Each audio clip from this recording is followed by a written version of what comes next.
1980s, you had a particular style that came into vogue that was very influenced by the Boston architect H.H. Richardson, who designed Boston House in Chicago. One of the sets of architects that were early on influenced by him, but in a very eclectic way, and they were also very inventive in their use of, what was then wrought iron construction, was Burnham and Root. And John Wellborn Root was the head design architect, and Daniel Burnham, which you'll probably hear about more later, was not necessarily an engineer, but he was very much a great business person and a great partner to Burnham. I mean, it's one of the most, I'd say next to Adler and Sullivan, probably one of the most magical creative duos in history.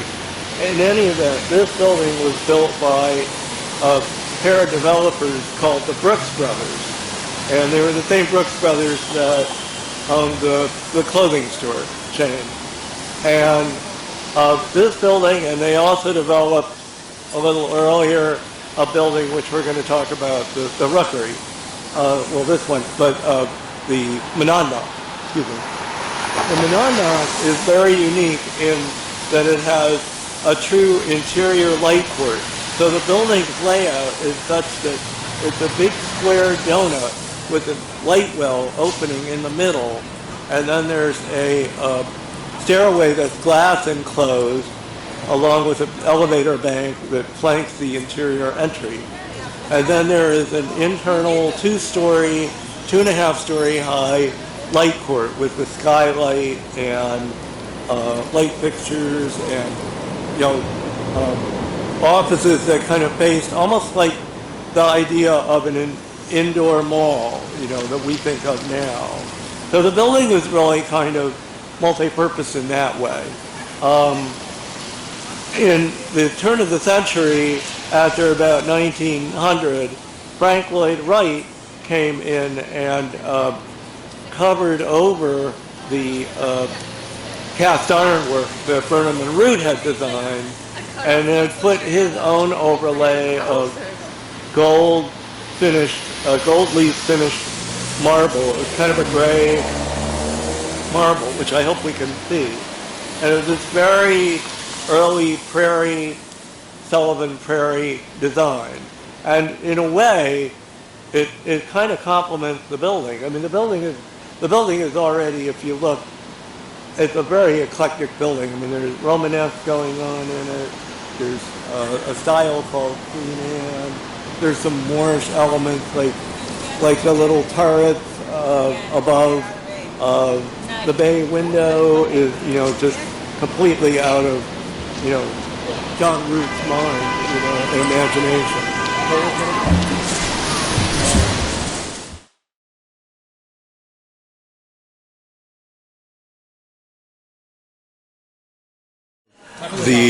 We have 2 layers of things going on here. We have Frank Lloyd Wright's work, which is very off-white paint and marble, and then there's this gold leaf inlay here in the inlay work, and it somewhat echoes John Root's work, but it's really Wright and his studio. The floor is very definitely original. It certainly seems to follow Burnham and Root's basic plan. Now, however, you have the railings themselves. Now, this superstructure underneath and the railings are definitely John Wellborn Root and Daniel Burnham's work. So Wright was smart enough to leave those elements. If you look to your left, you will see part of the slide here actually goes up in a tower, up through the light court, and through the skylight. The basic armature of the skylight is Burnham and Root's. However, Wright chose to put in these fairly harmonious light fixtures, but they're very clearly his design. And then, he chose to paint this white to match up with the marble work in the interior. And when we get a chance, we're going to go and look at one of the columns that has been opened up that shows John Wellborn Root's original cast iron column designs. I was going to say here, I'm trying to get away from people. We have, we can't really quite pan this whole thing. We have the stairway here, which also was basically Root's design, but Wright chose to resheath it, and as I say, other than maintaining the steps and the railing, he put in these wonderful prairie-style planters, and they really are kind of his trademark during that rather early period of 1906, 1911. You could probably get a good scan up here. Okay. And then we'll stand here. Let's go. Here is John Wellborn Root's design work right here. This is all cast iron. I don't want to touch it too much, but it's got a fair amount of patination on it. But you can see again that the flow of different styles that he really liked, of kind of arts and crafts, which was the movement at that time in the 1880s, 1890s. You can see the different motifs, which again, comes from medieval France or medieval England. There's obviously a little bit of a Islamic element going on with these little domes and the flowers and kind of the bracketry look to it. There's also a capital up there which you cannot really see, but it's sort of hidden behind this outer layer of marble, which has been opened up to reveal.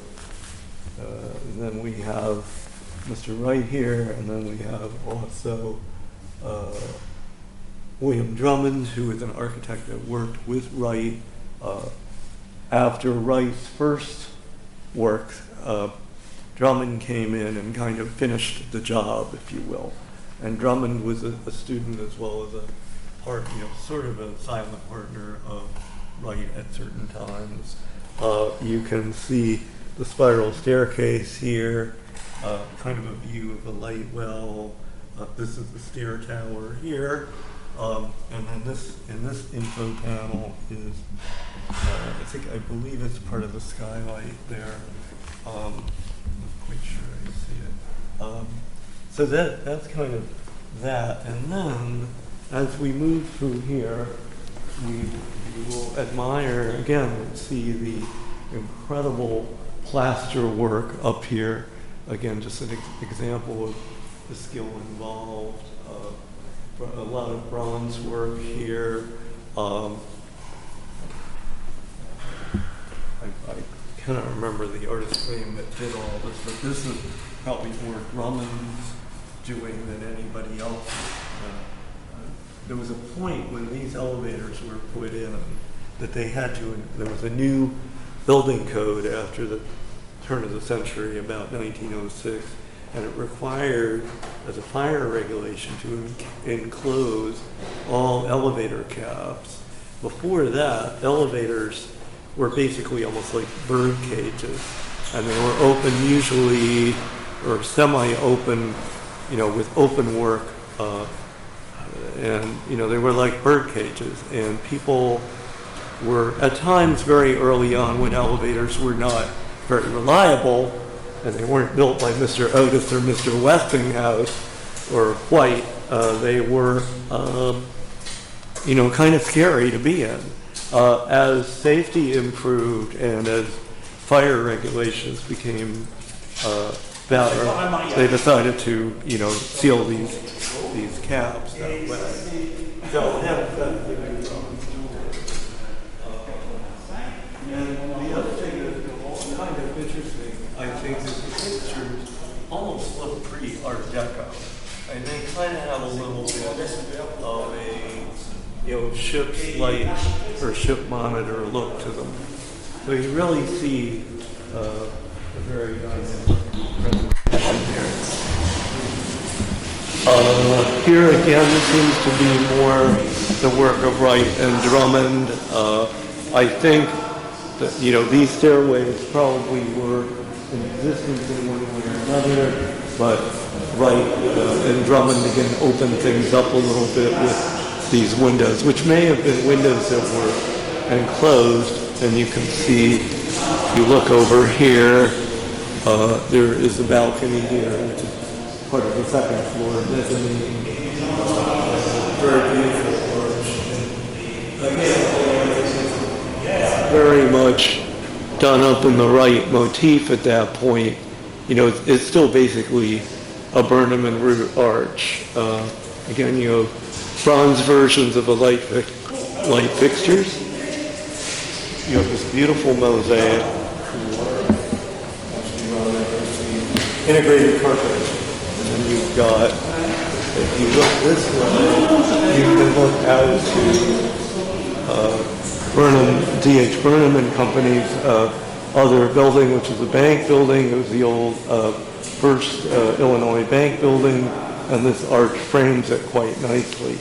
And interestingly enough, in very early pictures, about 10 years before this present building that's across the street, there was another bank building there, and it looked it was not a twin to this, but it was by the same firm. So it was very similarly decorated. It was a little bit more conventional in its arrangement. Onto the, I think we'll go on to the Monadnock.